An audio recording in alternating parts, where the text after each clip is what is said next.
Guys, ito naman si Antay. Siguro last year ko siya napulot sa covered court sa Istana. Dumating ako doon, parang maglalaro kami ng 1 PM. Tapos, sabi ko may laro pa kami. Pag halimbawang inantay mo ako matapos yung laro namin, uuwi kita sa bahay. Nakinig. Umabot kami hanggang mag-alas 5. Di na uwi ko. Nandun lang siya sa sulok at nakinig siya. Gusto niya talaga magpaampon sa amin. At nag-antay talaga siya. Kaya ang pangalan niya ay Antay. Diba saan pa ba tayo kukunik? Antay na lang. Diba? Medyo pera paliguan to kasi malikot siya. Ito lang yung problema ko dito. Pero mabait ka. Nung una, ngayon dalbahay na. Diba na Antay? Gano'n na si Antay. Malikot Antay. Ang galit. Antay, malikot. Malikot.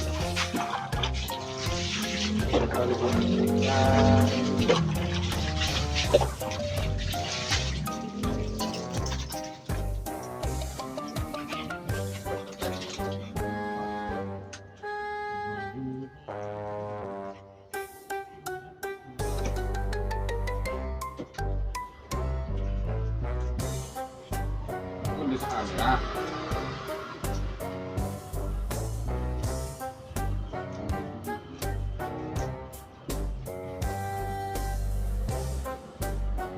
Kaya putol yung buntot niya, wala siyang buntot. Kung si Antay, walang buntot. Ito walang buntot na. Ha? So, may aso kami sa kusina, may aso kami sa labas, may aso kami sa sala, may aso kami sa loob ng bahay. Ewan ko na lang talaga. Hindi sila malapan ng aso pag pumasok sa loob ng bahay namin. Tsaka dapat, medyo nakakapagod lang kasi umaga, gabi, nagwawalis ka at sa balhibon nila. Tapos yun nga, siyempre yung pagpapakain tanghali lang naman tsaka gabi. Tapos yung dumi nila yun, dadakotin mo lang naman, tapos bubusan mo lang naman, nakadali yung dumi. Pero medyo agaw sa oras talaga. Iba na ang tao.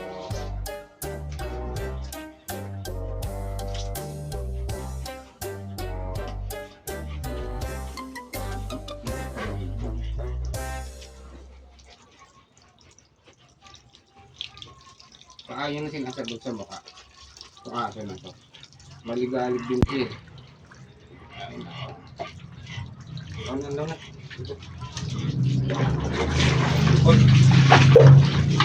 Malikot. Hindi talaga siya malikot siya.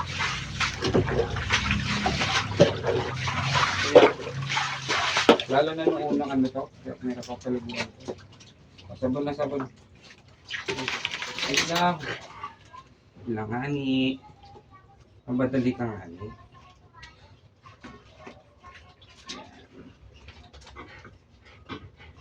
Sabunan natin ng kakao. Sweet tong aso na to. Pag naiyak ako, yakapin din ako nito.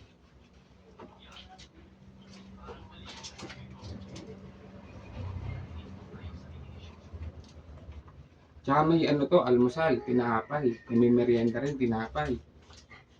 Sanain na sila.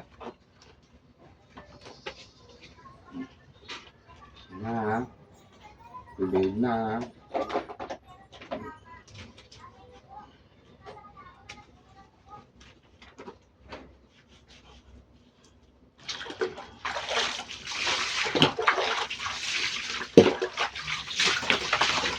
Kailangan dito nga sa pagkakas.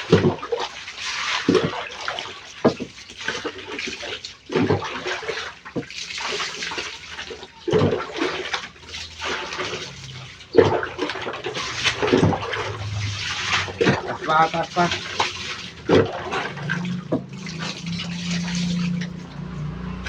Hindi ka yung mukha mo. Yung mukha mo.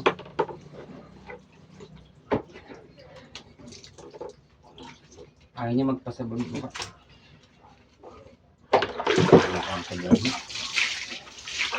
Yan lang mabuti.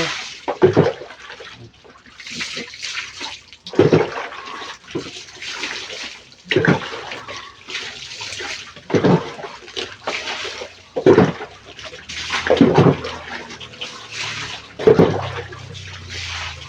ko nga, hindi na ako mag-aaral. Mahirap eh. Pero wala eh. Dumarating sila sa buhay ko na hindi inaasahan. Ah. Yan. Ay, salamat. Babay na na. Bye-bye. Babay na pala. Babay na. Antay. Bye-bye, antay. Bye guys.